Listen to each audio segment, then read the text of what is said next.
the person on the right. That was a lifetime ago. I was 12, maybe 13. I had my first boyfriend, the first person that asked me out. Was it a relationship? No, definitely not. Because for me, it was peer pressure. You have nothing better to do at the moment. Everybody else is dating. Everybody else who's much older than you is dating. So you should date too. I didn't like the guy. I thought I had to like him. I thought, if I just, went along with it, maybe I would eventually like him. Or is this what love is supposed to feel like? So I was pretty confused. After 3 days, I think he got tired of me, and just obviously, I mean, at that point, he probably noticed that I wasn't really into him, and he probably was like, "I'm not really into her. I don't know her," and we only saw each other in public places, during the day. So nothing. Luckily, nothing happened, and I wasn't, I was not stupid. I didn't meet him in the evening, and I didn't meet him alone. So basically, it was just a stranger, a strange teenage boy that saw me during, one of those, I don't know what they call it in the States, one of the fairs, like a fair. Yes, that's what it was. I went to the fair that was in my town, and that's how we met. We went to the auto scooters, the bumper rides, and I'm pretty certain he was just like, oh, who do I ask out? He probably asked out a bunch of other girls. Everybody probably said no. And then once it got to me, and I'm just like, yes, sure. I guess I'll be your girlfriend. I don't know you. I don't know what you're about, but I guess I'm just gonna, say yes. So I was pretty dumb. I was pretty dumb. Let's fast forward a couple years. I was probably 14. I look like I'm 19 or 20, 21. I was not at all mature. I wasn't, I wasn't in a safe place in my head. I wasn't doing great at all. And this is pretty much where all my dating experience started. uh, this this Christina this Christina experienced the first everything, and not always very, very nice. I've had a couple of boyfriends that treated me pretty well, but for the most part, I didn't have relationships, but I had abusers that used me, used my mind, used my soul, in my body, and just took advantage of a very, very, very young girl. Obviously, at 14, you are not capable of making these kinds of decisions, but it's my story. It is you know, my story to tell, my story to share. I am not ashamed of this. This is what, the person on the right is part of my life. It's part of part of the experiences I made. I'm no longer this person. I'm much stronger. I was a broken, sad girl that wanted love and wanted to be heard and find somebody that loves her. In her instance, it should have been a family member. It should have been a family member that cared enough to spend time with her and do homework with her and take her on adventures like most parents do with their 14-year-old. They go shopping together, they have ice cream, they go to the movies, they take him to the zoo or amusement parks. But I didn't have that at that point. I was pretty much on my own, couch surfing, and this is how my first everything, this is how I experienced it.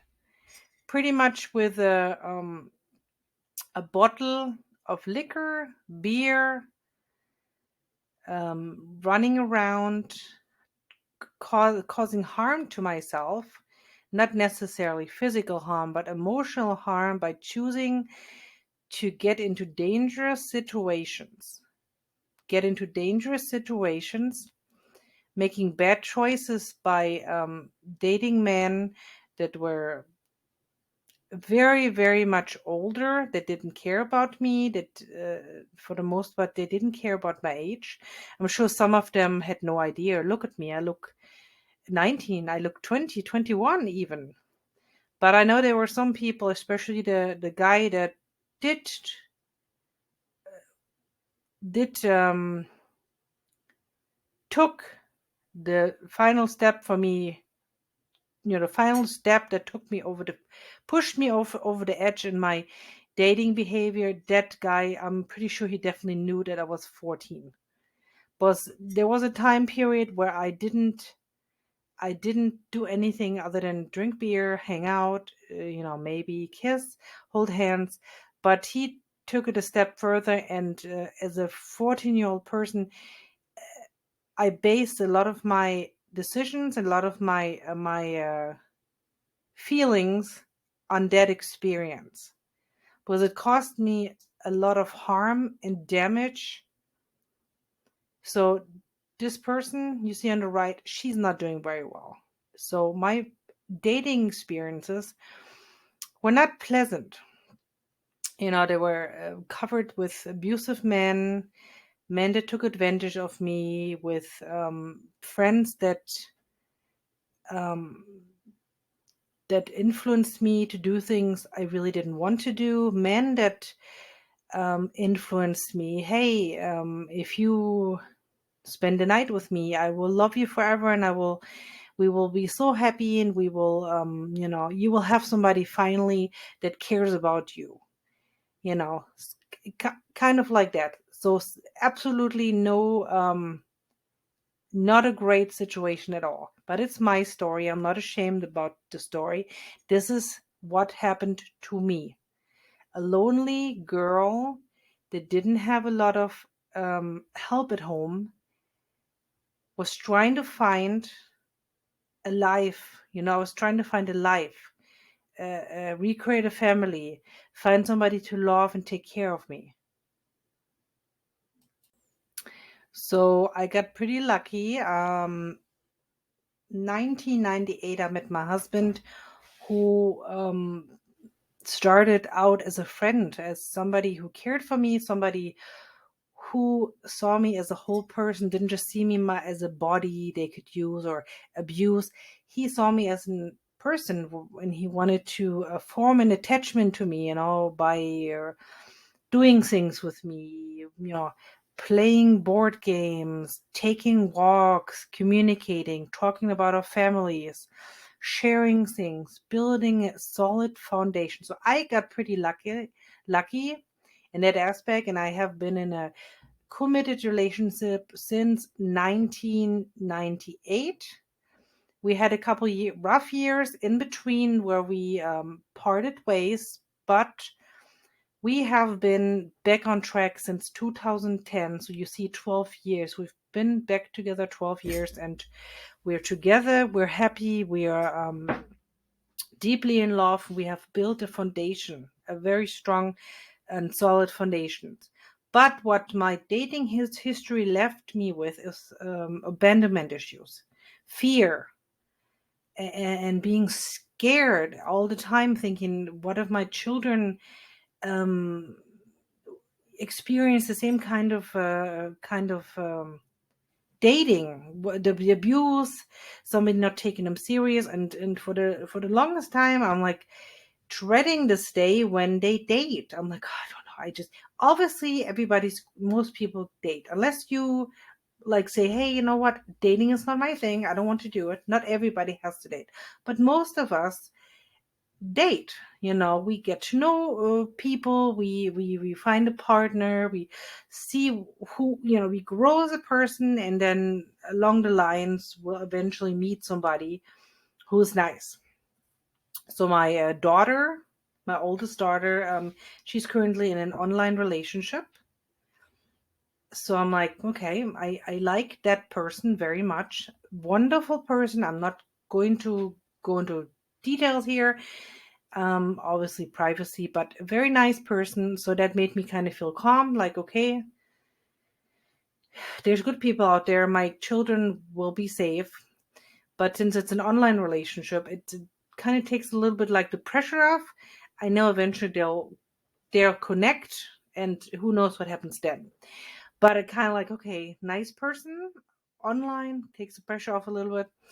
But my middle child met somebody at work, and that was quite different because that person lives within 15-minute train ride. They see each other every day. They do things constantly with each other, fun things, fun relationship things. And I'm like, I was unsure where this is all going to lead. And you think to yourself, like, my personal beliefs, like, I don't want to like a person that dates my daughter. I want to be like, don't touch my child. You know what I mean? My experience has taught me to be very cautious. But I'm like, oh, he's so sweet. He's so kind. He's so loving. He's so adorable. And they fit so good together. And I'm just like, holy shit, I'm so happy that my daughter, who I love with all my heart, has found somebody that is so wonderful. So I'm just like, huh, there's good people out there. 2 out of 3 people, children, are in relationships now. And I'm like, this last one, the youngest one, is also communicating with somebody. And I'm like, okay.